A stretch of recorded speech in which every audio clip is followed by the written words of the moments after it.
Bathsheba சம்பவத்திற்கு பிறகு தாவீதின் குடும்பத்தில் பாவம் பெருகியது.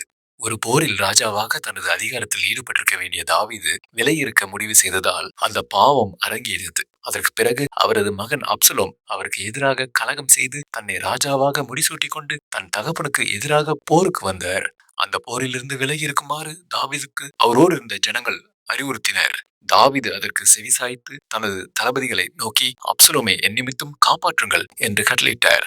ஆனாலும் தளபதியான யோவாப் தாவீதிற்கு கீழ்ப்படியாமல் அப்சலோமை கொன்றான். தாவீது போருக்கு போயிருந்தால் மகனை காப்பாற்றிருக்கலாமே.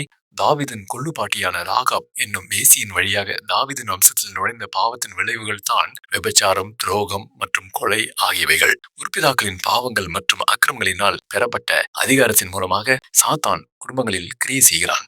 இயேசு கிறிஸ்துவின் ரத்தத்தினால் பாவங்கள் மன்னிக்கப்பட்டு சந்ததிகள் சுத்திகரிக்கப்படுகின்றன.